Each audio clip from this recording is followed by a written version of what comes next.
kështu që më bashkohen Eduard Xhepa dhe Vasil Bedinaj. Përshëndetje. Faleminderit ju. Nuk e di, sot është 1 maj, unë mora një impuls pozitiv për ta parë pozitivisht sikurse ndodh gjithnjë edhe sa i takon në turizmit. Xhepa, nuk e di nëse ndjehet atje me prenotime, si vjen Durrës, po e nis me Durrësin, pastaj për të kaluar në Vlorë. Sezon të mbar i bie më thënë për gjithë Shqipërinë, sepse 1 maj ka ardhur me një ditë shumë bukur vere dhe prenotimet kanë filluar normalisht dhe sezoni turistik po themi duhet filloj. Normalisht ne si shoqat turizmi kemi kërkuar që filloj sezoni turistik ose të bëhet një festë e madhe për hapjen e sezonit turistik që në mes të prillit, por akoma nuk është bërë një gjë e tillë. Por gjithsesi temperatura dhe fluksi i turistëve bëjnë atë që sezoni veror po themi ka filluar. Bedinaj, kështu të nisim, mi kurse kritikat, të them që në fillim, sepse kemi minuta plot, po t'i japim një impuls pozitiv dhe pastaj do t'i analizojmë një më një, se thash kemi minuta. Si vjen maj në tek ju? Është e vërtet nga viti në vit kemi një përmirësim të dukshëm për sa i përket rezervimeve në qytetin e Vlorës dhe jo vetëm. Në përgjithësi gjithë jugu i Vlorës. Ka qenë një numër i konsiderueshëm gjatë muaj prill, pra kemi pasur një rritje, unë mund të them ato se çfarë kam parë vetë. Jemi diku 13 deri në 15% këtë vit. Duket që trendi do të jetë i njëjtë për muajin maj, sepse po shohim sistemin e rezervimeve që ka një rritje në krahasim me vitin e kaluar. Ajo që vlen për të theksuar është që të gjitha këto hyrje që janë, 99% të tyre janë turistë huaj, pra në çdo hotel që unë punoj, mund të qelloj 2-3 dhoma që t'jenë në Shqipolës, pjesa tjetër janë gjithë huaj. Pra, kjo na bën të ndihemi mirë, sepse nuk është më një sezon, ndaj me shumë të drejtë edhe kolegu im tha që sezoni turistik për ne në Vlorë duhet të jetë gjithë vjetor, po me qenë se diskutohet se kur çelet zyrtarisht sezoni turistik, unë do të isha jam pothuajse në ditën mendim me kolegun tim që prilli duhet të jetë hapja e sezonit turistik. Pra, ju thoni për të bërë ato traditën me valle, me këngë që e bën bashkia, se ju e keni nisë, e keni sezonin, unë me djenin time të paktën Vlora, Durrësi, po, janë 365 ditë, jeni përpjekur? Shko, nuk është se po diskutojnë për koncertet edhe tallavaki themin e këtu, po është një marketing, është një promovim, sepse shumë operatorë dhe shumë turistë, kur shohin që në një qytet të caktuar çelu sezoni turistik. Ka një agent, po pra me aktivitete joshen, e drejtë. Pritshmëritë e tyre nuk është vetëm aktiviteti, por do të thotë që të gjitha strukturat akomoduese dhe qyteti lokal me punë të veta janë gati, pra janë. Po Bedinaj, unë rreshta po thoja, kjo nuk do thotë që ju s'jeni gati. Ju jeni gati. Jo, jeni gati, po japim një impuls më pozitiv në marketing. Se nuk na leverdis që ta themi më shumë këtë, se duke sikur si jemi gati. Tani do të ta rikthej. Bedinaj, sa përqind e kemi kulturën e të prenotuarit tjerët, ju thatë që turistët janë të huaj dhe folet me përqindje shumë të lartë. I bie që ata kanë atë kulturën e të prenotuarit, të mbyllurit, të pushimeve dhe nuk e lënë si ne për moment fundit që marrin valixhen dhe themi sot do shkojmë filan vend në fundjavë. Pra, i kemi prenotimet dhe në çfarë niveli janë sot që ne flasim? Pra, si po nis kjo verë? Sa përqind keni raport me një vit më parë? Këtë më thuaj. Unë e kam thënë vit për vit, edhe këtë vit kam thënë që ne do të jemi diku 13 deri në 15% më lart se viti i kaluar. A jemi? Ke goditur me shifrat? Unë nuk është se i kam këto shifra të dëgjuara për diskutuara në tavolinë, por jam operator turistik dhe jam në disa struktura akomoduese, që sistemet e rezervimit në e thonë fiks se çfarë ka ndodhur në 2023, 2024, 2025. Pra, në Vlorë dhe më gjërë nëse i ke, se ju komunikoni, ne i kemi në çfarë përqindje të prenotuara hotelet në këtë sezon? Ma thua ndot? Jo, pa tjetër po ta them, filluam muajin mars me një rritje 13%, prilli në të njëjtin trend dhe maj po vazhdon po në të njëjtin trend. Pra, ne gjithë lufta jonë dhe gjithë përpjekjet tona janë që të zgjerojmë sezonin. Pra në korriku dhe gushti, si çdo korrik dhe çdo gusht, kapacitetet tona janë 95%, pra nuk diskutojmë më korrikun dhe gushtin, por shohim si ta zgjerojmë sezonin turistik. Dhe kjo rritje muajt mars, prill, maj, deri në mes të qershorit, dhe po ashtu në vazhdim mbas 15 shtatorit dhe muajit tetor, na bën që të ndihemi mirë kur shohim shifrat janë dyshifrore. Kjo nuk është diçka, mos ma merri politike, por ju thash, unë administroj disa struktura akomoduese që sistemet më thonë të njëjtën gjë. Unë mund t'ju them që zona e radhimit, zona e qetësisë apo disa hotele muajin maj e kanë në masën 60 deri në 80%. Pra nuk diskutojmë më që muajin maj, pra nëse vitin e kaluar kishim qershorin në 60-70%, këtë vit kemi maj me 60-70%. Do të thotë që qershorit do të jetë 10 apo 15% më lartë se qershori vitit kaluar. Që do thotë ti do ankohesh më pak të vit kur bëjmë edhe emisionet e tjera. Bravo. Duhet jemi optimist, patjetër që duhet ishim më mirë, aq më tepër që Xhepa e gjeti një gjë, prap do të ishim më mirë, thotë. Pedina se e kisha. Jo, shumë. Kur ka konflikte në një rajon, duhet të fitojë. Ja, mos dila ty sa pyes edhe Xhepën si e kemi situatën në Durrës, dhe pastaj do të pyes për shkaqet e kësaj rritje që është realisht pozitive. Xhepa reflektohet dhe jemi po kaq optimista, e shprehu dhe bëjnë edhe në Durrës? Po, ka shumë drejt zoti Bedini, sepse trendi gjithmonë çdo vit është në rritje në sektorin e turizmit. Po, siç e shohim ne në Durrës, rritja është graduale, ndoshta jo në ato shifra 13% që thot Bedini, pak më pak është Durrësi në rritje, vazhdon atë rritjen graduale standardet të vit për vitshëm, por ne për sa i përket pjesës luftës, se ka pas shumë komente për pjesën e luftës, nuk shikojmë në një trend që nga lufta që të jetë reflektuar një prurje turistësh për shkak të luftës. Ajo që vejmë re në Durrës është që edhe si vjet ka një trend në rritje të turistëve anglezë. Dhe po ashtu edhe nga Finlanda, për arsye të vendosjes së çarteve këtë sezon turistik, ka prenotime gjatë sezonit veror nga turistë finlandezë. Kjo do të thotë që rritja e sezonit turistik ka qenë dhe mbetet gjithmonë prioriteti kryesor. Prandaj, edhe ne si operator turistik që jemi shumë të interesuar që të jemi gati sa më herët. Edhe institucionet shtetërore janë të interesuar që të jemi gati sa më herët. Themi që këtë vit jemi pak të vonuar për përgatitjen dhe për të qenë gati për sezonin turistik. Them që në Durrës tashmë maj duhet konsiderohet një muaj i plot dhe i mirëfillt, ku të gjithë strukturat akomoduese duhet të jenë gati dhe gjithë infrastruktura duhet të jetë e gatshme për të përballuar një fluks turistik i cili vjen vit për vit në rritje. Është ajo që tha zoti Bedini, që pjesa më e madhe e turistëve janë turistë të huaj. Dhe kjo është një fat i madh për Shqipërinë, që tashmë është kthyer në një destinacion shumë të rëndësishëm turistik, dhe ne duhet ta shfrytëzojmë këtë gjë. Por a kemi këtu vetëm fjalë të mira për të thënë?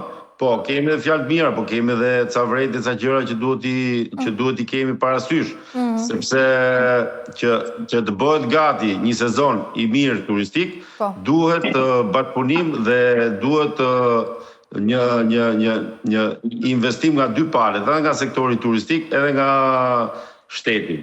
Dhe të gjithë të ardhurat që vinë nga sektori turistik, absolutisht duhet që një sasi parash nga këto të ardhurat që vinë nga sektori turistik, duhet i rikthehet sektori turistik. Do të thotë, ne duhet patjetër që të forcojmë ato pikat kryesore që është transporti publik shumë i rëndësishëm dhe treni Durrës-Tiranë që duhet të ishte vënë punë sepse është shumë e rëndësishme. Ajo është jep një frymarrje shumë të madhe të gjithë turistëve që përqendrohen në gjithë Shqipërinë, përqendrohen Tiranë, Durrës, pastaj shpërndahen nëpër gjithë Shqipërinë. Kështu që kemi ca gjëra të cilat vit për vit po i flasim dhe nuk po arrijmë që ti realizojmë.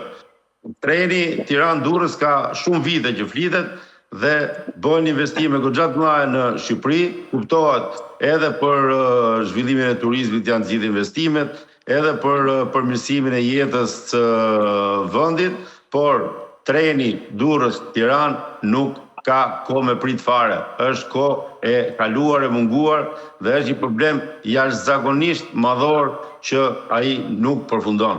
Kështu që ne si operator turistik bëjmë punën, bëjmë të gjithë mundimin dhe pastaj çelojmë në ca gjëra të cilat duhet ishin vënë në punë. Megjithatë, jemi optimist që sezoni turistik është e vërtetë që vit për vit vjen në rritje dhe bashkëpunimi jon me qeverinë vjen gjithmonë në rritje, që do të thotë në rritje vjen duke pas edhe kërkesë llogarie të dy palët. Nuk vjen në rritje duke hesht dhe duke mos vënë ndukje edhe të metat edhe problematikat që ka çdo sektor. Ky është mendimi im para shumë si... Markatën sy kanë bërë të peshkut akoma, se morëm rrugën me tren, që është i domosdoshëm, po është atraksion turistik që edhe Vlora duhet ta ketë, edhe Durrësi duhet ta ketë, edhe Lezhë duhet ta ketë, domethënë edhe Saranda duhet ta ketë, sepse është gjëja më e mirë e mundshme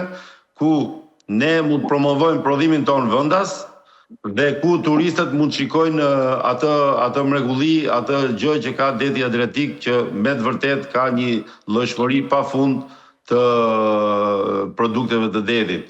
Dhe si kjo, atraksione turistike të ndryshme ka sa të duash, të cilat ne duhet i vëmë në duke, në pa dhe duhet i fusim në përgjigj guidat turistike si vlera të vendit.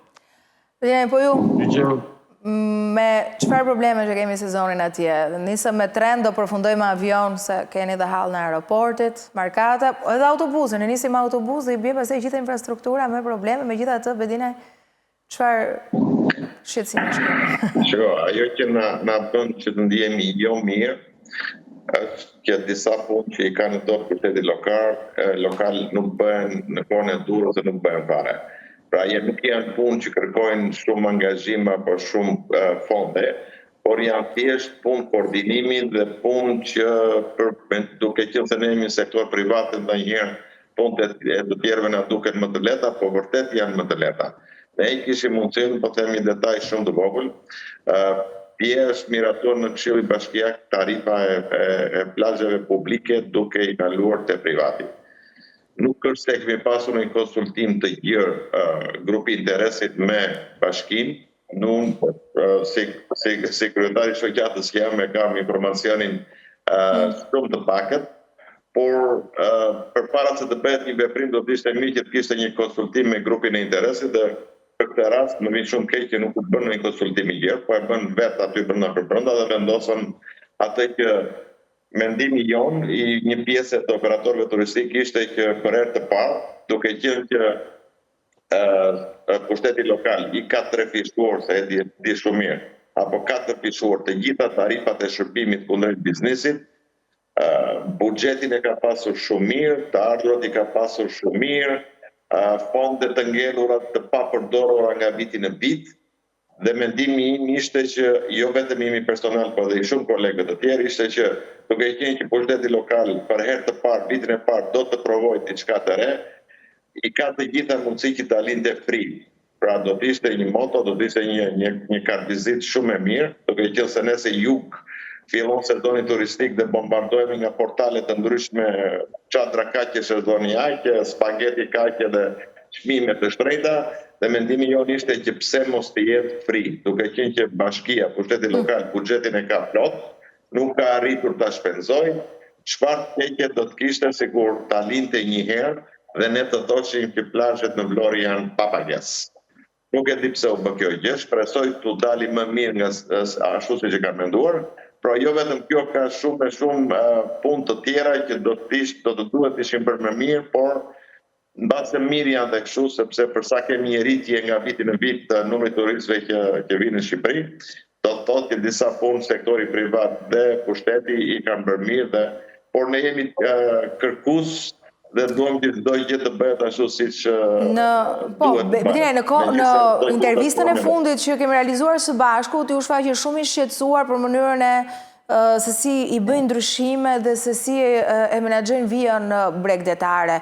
Tani u zgjidh e gjithë kjo, e kemi ne të qartë se si do të funksionojë, apo do të presim që të kemi sherrë, vrasje, përplasje, demonstrim kur ngrihen zgupthi njerëzit për të ikur nga plazhi, si?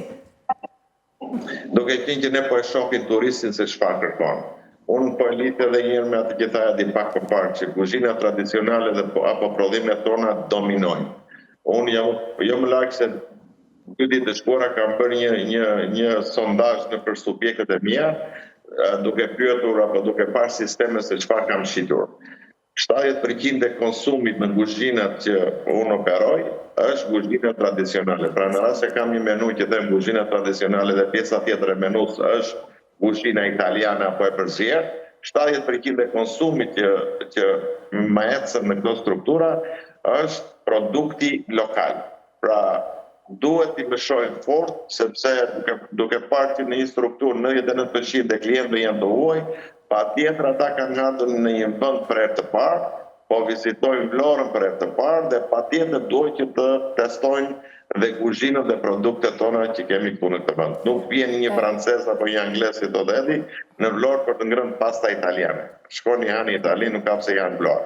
Kjo ha diskutim se ju 80% kuzhinës italiane keni, po. E kam fjalën që duhet të shesin produktin ton. E kuptoj filozofinë, se çfarë do thuash. Po këtë duhet ta shërbej, ja, një sekond, këtë duhet ta shërbej dhe një vlonjat, jo një indian për shembull, dhe pse e bën shumë mirë punën. Ose një filipinez, ose një do ju marr malli të dëgjoni të shihni kamarie vlonjat që vinë me shprehjen çfarë do pisho vllas, kam. Se nuk e di pse ana po, do ta rikthej këtë bëj. Gjëra nuk e di pse ana shkaluam këtë menaxhimin e vijës bregdetare, se ka me merak edhe për qytetarët që na ndjekin. Jo vetëm menaxhimi i vijës bregdetare ligjërisht është përcaktuar sakt. Ligjërisht është përcaktuar sakt. Edhe nga viti i kaluar, si më thënë, nuk kemi pas probleme dhe ankesa për sa i përket mënyrës se si janë ndarë. Edhe si vjet, ligjërisht është ndarë shumë mirë, shumë e rëndësishme është respektimi asaj që është ndarë, ku turisti të gjejë vendin e tij në sektorin privat, në sektorin publik, apo në një vend që është i lirë fare, i virgjër, që nuk ka nevojë. Sa përqind ka publiku këtë vit, se këta e ndryshojnë vit për vit këtë? Si është këtë vit për Ajo që është shumë e rëndësishme, përveç kërkesave që kemi ne për të rritur standardet e shërbimit turistik, apo infrastrukturën, apo çdo gjë tjetër, shumë e rëndësishme është pastërtia. Pastërtia është elementi kryesor ku turisti nuk ta fal. Nëse je i pastër, qoftë në ambientet e jashtme, qoftë në ambientet e brendshme, kudo, turisti të fal çfarë do lloj gabimi. Logjikisht në 2026 dhe me këtë hov zhvillimin e nuk duhet ishim duke folur fare nëse u pastrua hapësira e menaxhuar nga privati apo nga publiku. Prandaj më vjen gjithmonë dhe e them që gjithë ato të ardhurat që vijnë nga turizmi, që janë me 10 miliard, që janë me 20 miliard, pse nuk i kthehet turizmit një pjesë e këtyre lekëve për të blej makineri, pajisje për gjithë bashkitë, për gjithë shërbimet, ku pastrimi të bëhet në mënyrë perfekte dhe mos çedoj në asnjë lloj pike pjesa e pastrimit, sepse pastrimi është ajo që i jep vlerën çdo lloj gjëje. Pra, Xheba, po edhim akuza për Bashkinë e Durrësit këtu? Po nuk ka lidhje, nuk flasim për të gjitha bashkitë në përgjithësi, sepse fillon sezoni turistik, edhe shikojmë që dalin disa po themi kompania apo ndërmarrje apo si më thënë grupe sensibilizuese me thas, me pastru, me duar disa gjëra. Ndërkohë harrojmë që lumi vjen dhe sjell sasi të jashtëzakonshme mbeturinash dhe i hedh në det. Prandaj, shteti duhet t'i turret lumejve dhe ku janë gjithë subjektet që operojnë anash lumeve, derdhin në lumej, ujrat zeza, mbetjet toksike, mbetjet spitalore, mbetjet punisteve dhe gjërave nga ndryshme dhe gjitha këto përfundojnë në det. Prandaj, lidhur me këtë, është dhe shqyqyr Zotit, domethënë dhe me kërkesën tonë, është kriju dhe akti normativ i vitit 2023 për të mbrojtur ujrat larës nga ndotja.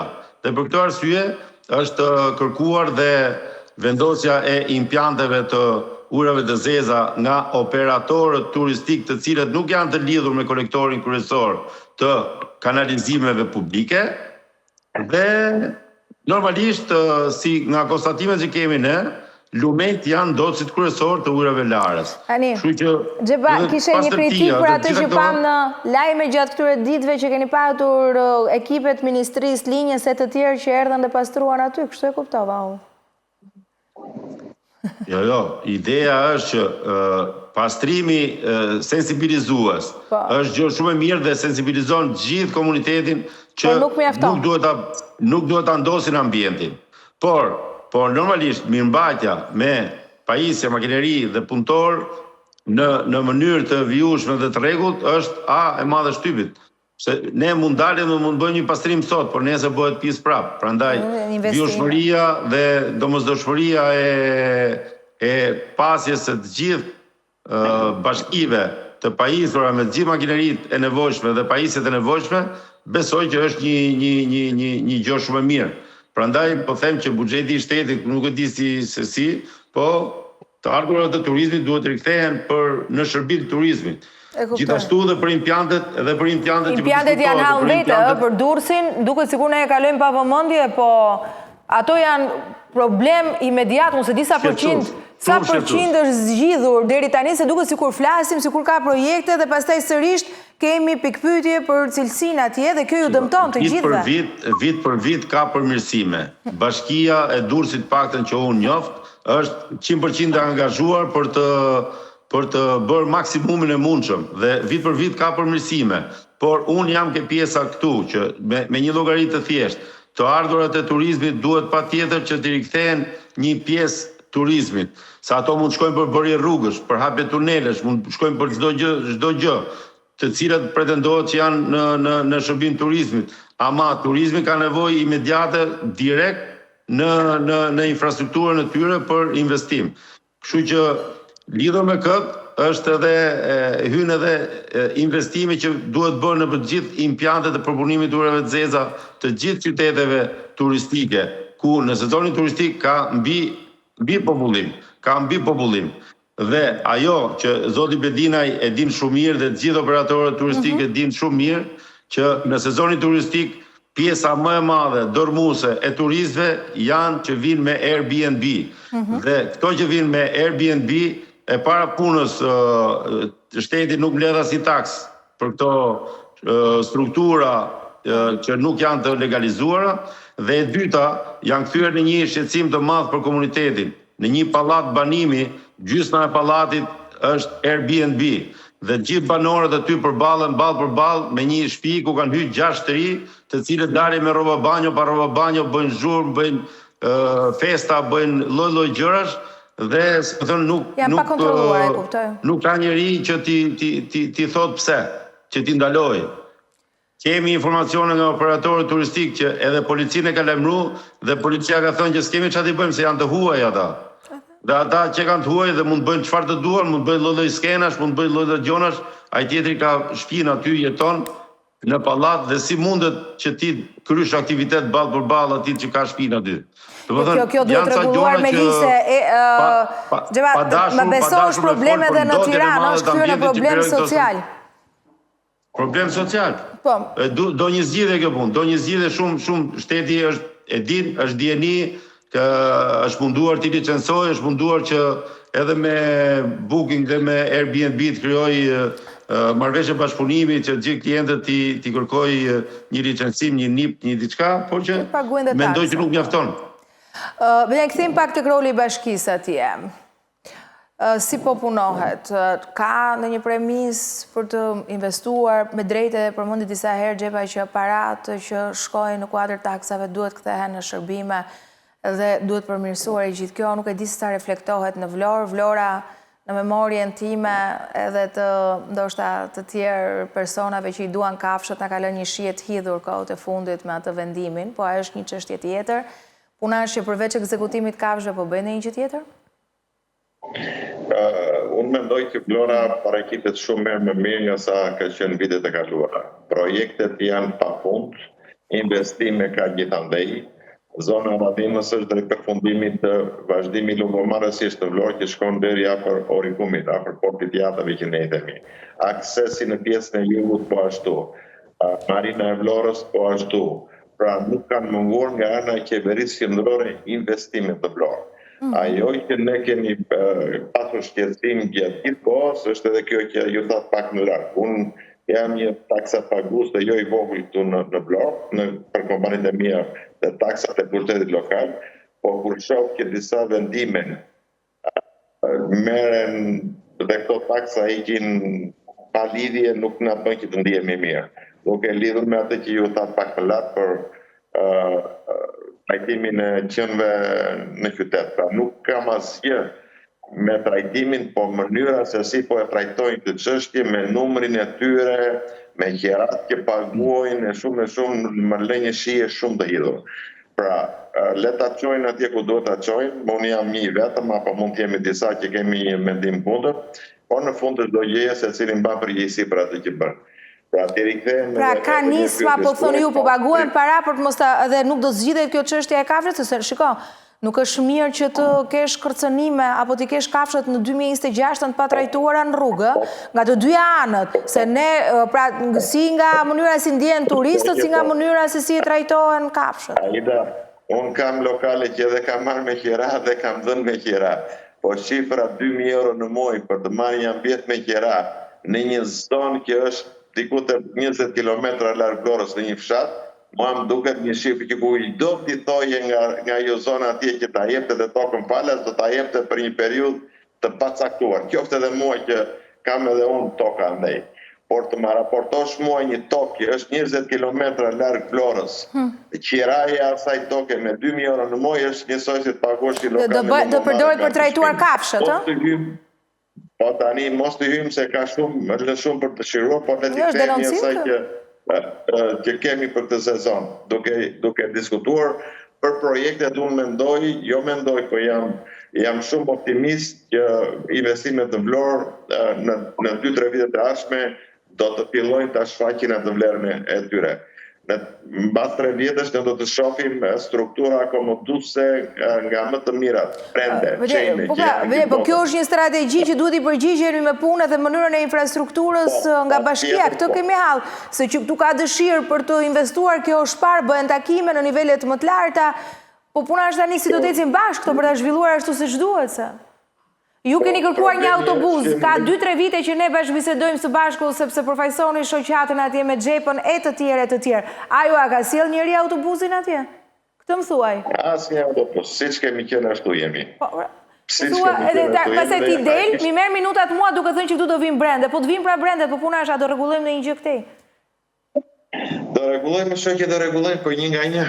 Avash. Pra, është ajo që thash pak më parë, që në fillim të bisedës që mungon koordinimi se çfarë në rast se do të mendojmë për një turizëm afatgjatë, strategji afatgjatë, duhet patjetër që sektori i turizmit që jemi ne, duhet kemi bashkëpunim perfekt me pushtetin lokal dhe qendror. A e keni?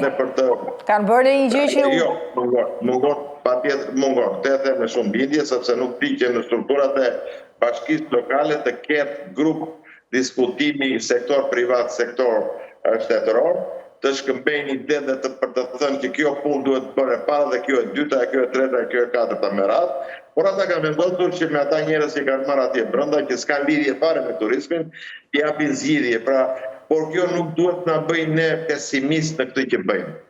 Lufta jonë për përpjekjet tona vazhdojnë, që Vlora të jetë ajo që duhet të bëjmë të mbajmë në kontroll çmimet e konkurimit, pra të jemi konkurrues në rajon, sepse nuk duhet na kthehet këto investime apo kjo punë jone e bërë ndër vite na kthehet në të kundërt, se kemi pasur shembuj plot qoftë edhe në Europë, që kanë investuar, kanë bërë infrastruktura të mira, por kanë ngelur bosh. Në rast e kemi Riminin, më thanë Vlorës, Rimi ka qenë një nga vendet më të kërkuara para 20 vjetësh dhe sot rrin çadrat poshtë. Pse? Sepse nuk e përshtatën çmimin me shërbimin. Dhe këtu edhe ne duhet jemi të kujdesshëm. Por prap unë mund të them që preku dhe edi pastrimin. Vlora nga viti në vit është përmirësuar për sa i përket pastrimit, patjetër që ka shumë punë akoma për të bërë, po të paktën shohim ndryshim. Shohim një qytet më të pastër se sa e kemi pasur vitin e kaluar. Ka shumë të tjera që duhet të vijë në kontroll, po për sa i përket investimeve afatgjate në strukturat apo në sektorin e turizmit, janë mirë. Po shohim ndërtime gjithandej, po jo ndërtime në sektorin privat, por ndërtime në rrugë, në infrastrukturë kështu me radhë. Pra, duhet të jemi të kujdesshëm në atë që ofrojmë sot. Nuk më interesojnë që një turist të vijë një herë mos shkon më, por të vijë një herë dhe të vi përsëri e përsëri.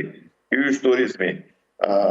Pastaj punët mund të rinë gjithë ditën, tu të diskutojmë ka plot për të bërë. Ajo që ishte që po përpiqemi ne si shoqja turizmi bashkë me Edin është të ulim postot e transfertave, e kartave, e POS-ve që ne i themi, sepse nuk është më situata si ka qenë para 5 vjetësh ku 80% të ardhurave që ne mblidhim ishin cash dhe 20% ishin karta krediti, sot është 90% karta krediti apo karta të thjeshta banke dhe 10% është cash. Por unë kam një bankomat jashtë dyrës time, që një turisti huaj ta fus kartën aty në atë bankomat, fillon nga 5 euro për çdo tërheqje që ai bën, që nuk ndodh në asnjë vend. Po mos diskutuar pastaj përqindjen që mbarin bankat tona këtu për përdorimin e kartës. Në çdo vend të rajonit nuk e kalon një përqindje. Është adresuar kjo? Është adresuar? Keni marrë një premtim që do zgjidhet se ka qenë skandal dhe sezonin e shkuar, pati një pak nëjësit e jashtëzakonshme nga turistët të shpëndurit, po futesh kartën e bankës në bankomat për të rëqur 50 euro dhe të mbaj bankomati 10 euro është shpënduria. Po, ka pa disa raste denoncuara një vit më parë.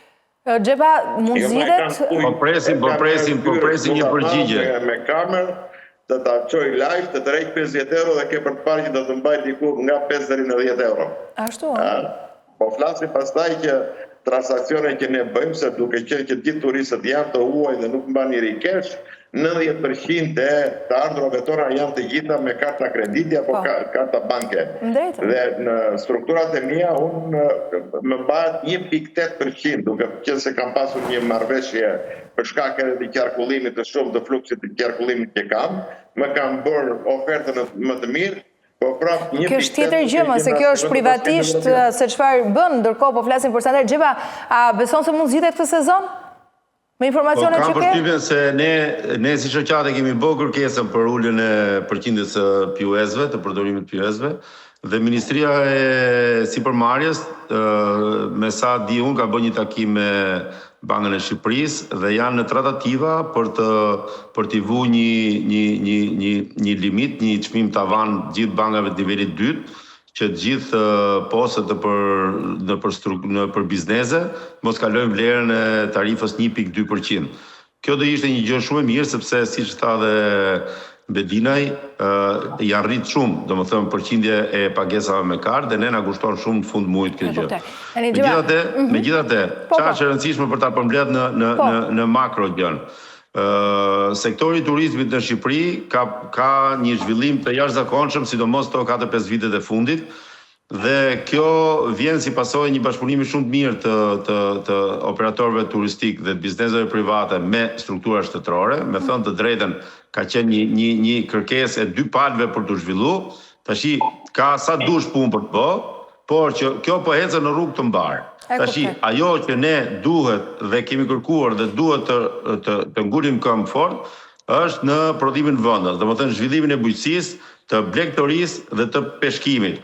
Dhe janë 3 sektorët imediat kryesorë që përveç se rrisin ekonominë vendase, por i japin turizmit një shtys shumë të madhe dhe i japin një vlerë shumë të madhe. Pastërtia, krijimi i ujit, furnizimi me ujë 24 orë në të gjithë Shqipërinë, janë elementet kryesor që një shtet i vogël si që jemi ne të ketë një zhvillim nga Vlora e perfekt patëm të turpshëm turizmit. denoncimin për mungesën e ujit, vjet. Dhe nuk e di, investimet kryesore, sepse këto janë probleme projekte qeveritare, duhet patjetër të fokusohen në këto pika që janë shumë të rëndësishme. Dhe absolutisht transporti i brendshëm duhet të jetë shumë i rëndësishëm. Treni është e madhe shtypit. Tiranë, Rinas, Durrës, Tiranë, Vlorë, Tiranë, Durrës, Vlorë, Durrës, Shkodër, domethënë janë ca gjëra që ne nuk është se po i bëjmë për herë të parë, ato kanë qenë. Unë jam student i 90-s dhe gjithë studimet e mia në Tiranë i kam kryer me tren. Shkonim dhe vinim nga Durrësi në Tiranë me tren. Kam bërë shkollën me tren. Dhe sot nuk ka tren. Unë nuk e pranoj dot. Unë dhe brezi im komplet nuk e pranojnë dot këtë fakt. Që të vish turist në Shqipëri, domethënë e din shumë mirë gjithë ato edhe Durrësi dhe Tirana, si u mbushte treni nga Tirana për të ardhur në Durrës në plazh, apo nga Durrësi për të shkuar në Tiranë me punë, me shkollë, me gjëra. Kështu që është një kërkesë shumë e rëndësishme, që nuk i përket vetëm turizmit, po i përket barvajtjes mirë të gjithë jetës në Shqipëri. Kështu që sistemi transporti urban me autobuza është i padiskutueshëm që duhet të jetë në gjithë nyjet dhe arterjet e gjithë bashkive dhe duhet të jetë në nivelet shumë të mira, sepse nuk është sot më problem që të blesh autobuza të ri apo shumë pak të përdorur. Kështu që mendoj që këto janë pikat kryesore që ne duhet të fokusohemi. Që shkon tek interesi i konsumatorëve i atyre që do të vinë për turizëm, çmimet, se keni edhe çështjen e euros tani. Unë e di që nga Durrësi ju keni qenë më të qëndrueshëm, jeni përpjekur që ndoshta të ulni fitimin dhe të mos rrezikoni në atë që çon drejt abuzivitetit. Po nuk e di këtë vit sepse sigurisht edhe kursi është kokfort. Si mund të pasqyrohet? Kursi i euros patjetër që na ka dëmtuar. Po themi që ne kemi gjetë përshtatjen, jemi përshtatur me kursin e euros. Problemi i madh është prodhimi i vendas, sepse në 70% të gjithë prodhimeve që tregtohen në Shqipëri, në përgjithë restorantet e Shqipërisë janë importi. Ndërkohë që duhet ishte e kundërta, 70% duhet të jenë importi, 30% duhet të jenë 70% duhet të jenë vendi dhe 30% duhet të jenë importi.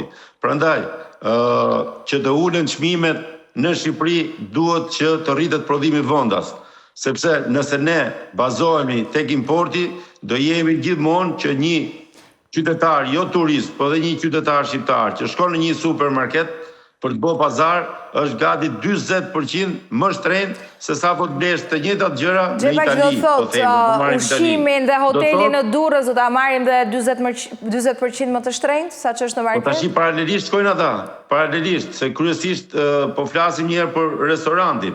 Pastaj edhe hoteli automatikisht mundet të ketë dhe hoteli uljen e vet. Por që restorantet, çmimet nëpër restorantet e Shqipërisë dhe çmimet në përgjithësi, jeta ka një rritje dhe unë them që kjo rritje vjen si pasojë e mungesës prodhimit vendas. Sepse normalisht, nëse ti do marrësh një produkt importi nga Italia, ai ka transportin, ka doganën, ka aksisën, ka çdo gjë. Kështu që normalisht del më shtrenjtë në Shqipëri se sa në Itali. Kështu që rritja e prodhimit vendas është vetëm e mirë, është gjë e vështirë, po duhet fillu dhe duhet fillu me një strategji të qartë. Kjo është pak a shumë ajo që kërkojmë ne si industri e turizmit. Sa do të rriten ose janë rritur çmimet në Vlorë si pasojë gjithë këtyre elementeve apo dhe të tjera? Që do thotë paketa do të jenë më të shtrenjta. Nuk jam ke pjesa që çmimet në Vlorë janë rritur, duke qenë se ne punojmë me të njëjtit operator, pothuajse vit për vit, pra kemi tregje të caktuar. Aq më tepër si Golemi dhe Vlora, Golemi ka vite që punon me kontrata, po dhe Vlora në vitet e fundit po bën të njëjtin gjë. Pavarësisht rritjes së gjitha kostove që ne kemi, qoftë në burime njerëzore, qoftë në uljen e euros, qoftë në rritjen e taksave lokale, ne nuk na lejohet pra që të bësh një kontratë vërtet siç duhet, nuk të lejon bashkëpunëtori të rritesh më tepër se 5% në vit.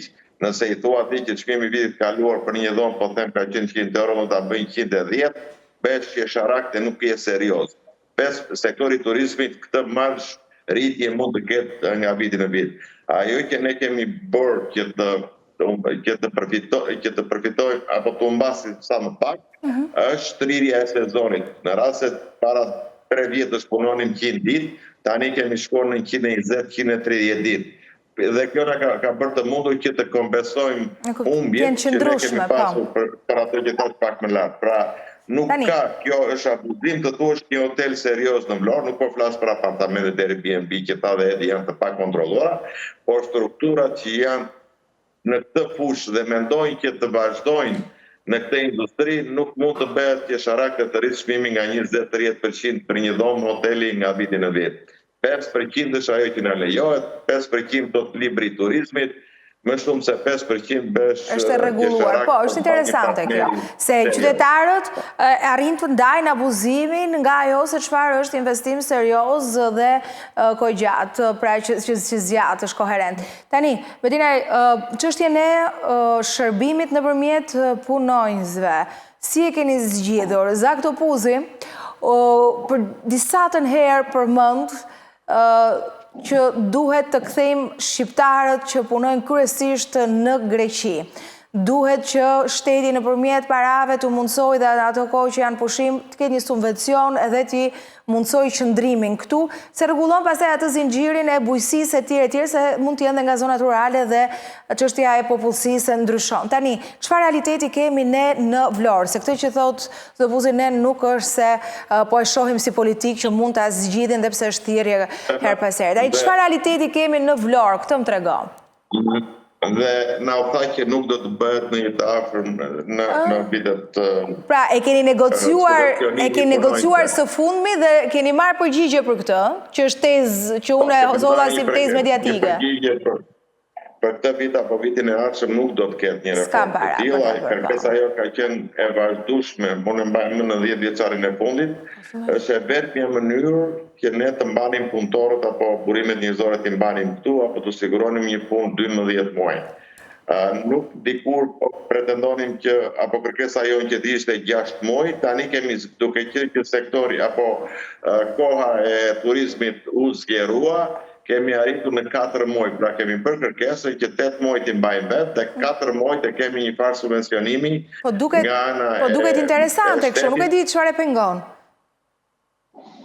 Nuk e di, llogaritë e tyre, librat e tyre se si dalin, por ne si sektor e kemi bërë zgjidhjen. Ajo që është e rëndësishme, që ka qenë për mua personalisht e rëndësishme në vitet e fundit, kam ezauruar tregun lokal. Pra, nëse dikush kërkon një vlonjat, kërkon një punë në këtë sektor, e ka një punë. Ne kemi shkuar në Fier, në Elbasan, Berat, gjithë zonën e Shqipërisë mesme, pothuajse më lart na kompleton golemi Durrësi andej. Por, pasi kemi ezauruar tregun lokal, jemi drejtuar tregjeve të huaja dhe mund të vini në Vlorë të gjitha strukturat kanë një numër të caktuar punonjësish të huaj. Shpati tyre i mirë që rroga tashmë apo në 2-3 vjet e fundit janë rritur goxha në gjitha shërbimet, por ndodh ajo që ka ndodhur në gjithë Europën. Kudo që të shkosh, burimet njerëzore janë të miksuara, ashtu po ndodh edhe në Shqipëri, pra e kemi bërë në një zgjidhje. Në rast se politika, nuk mund të jem ekspert i kësaj gjëje, por mendoj që në moment që shteti do të i vi në ndihmë këtij sektorit, duke për subvencionimin e 4 muajve, jam i bindur që ata që kanë plan për të larguar nuk do të largohen, por do të jenë dhe ata që janë diku jashtë kufive të Shqipërisë, që duan një kontratë të tillë dhe shpresojmë që sa të vi koha që ta keni kontratë të tillë. Sepse rrogat, siç thash pak më lart, janë 2 fishuar, 3 fishuar, merr më shumë të shërbesh në Vlorë se sa të shërbesh në Athinë. E kuptova. Athina ka, apo ishujt e Greqisë kanë kontratën 12 muaj viti, punëtorët e kanë të sigurt rrogën e tyre për 12 muaj, kurse ne sigurojmë, unë personalisht jam kompani që arrin mbi 300 punonjës. Në sezonin e dimrit janë të 200-ta. Këta 100 nuk e kanë të sigurt që do ta kenë punën në 4 muajt e dimrit, kështu që në rast se do të kemi një politikë të tillë, jam i bindur që nuk do të ketë më ikje, por do të kemi prurje. Gjeba, si e keni zgjidhur, se më vjen mirë që po bëjmë gati 1 orë ose 60 minutë që bisedojmë së bashku, nuk u ankuam për këtë që nuk kemi punëtor hall shërbimi. Normalisht qëllimi jon kryesor është që të bazohemi tek punonjësit vendas, sepse edhe tradita dhe kultura na e do që të mbështetemi ke punonjësit vendas. Dhe me thënë të drejtën, të gjithë punonjësit e strukturave turistike, punonjësit kryesorë që mbajnë peshën kryesore të punës janë vendas. Por kemi edhe punonjës që nuk janë pozicione shumë të rëndësishme që prap janë vendas, por që ne absolutisht kemi një ngarkesë shumë madhe sepse që ne të arrijmë që ato punonjës shqiptar flas të arrijnë në perfekcion aty ku ne kërkojmë në shërbimin për të plotësuar gjithë standardet e shërbimit turistik, na kërkohet një punë shumë e madhe për t'i trajnu, për t'i mësu, për t'i eduku, domethënë kemi goxha punë. Dhe pjesën tjetër që ne nuk e plotësojmë dot me punonjës vendas, kemi gjetur mundësinë tashmë që na është krijuar mundësia për të marrë dhe rekrutuar punonjës të huaj.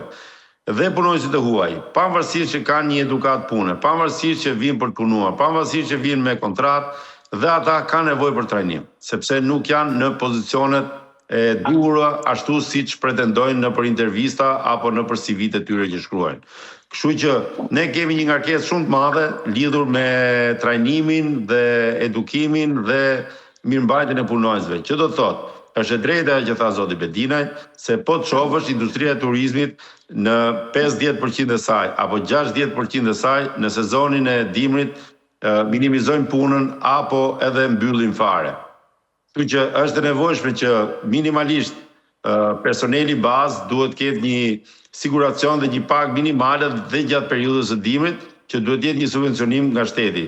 Kjo është për trujt dhe stabilizuar, si me thënë, shërbimin turistik, për ta konsoliduar atë shërbim turistik, që gjithë struktura turistike të kenë një staf të konsoliduar dhe të mos rrinë vit për vit. Jo, ky erdhi, ky hiku, ai serdi, ky hiku nuk vjen më, jo vjen më. Kështu që këto gjëra duhet të sistemohen. Dhe nuk është e vërteta që thonë njerëzit që keni gjetë punëtor të huaj tash i keni rarë rehat. Struktura turistike dhe sektori i turizmit është shumë e vështirë.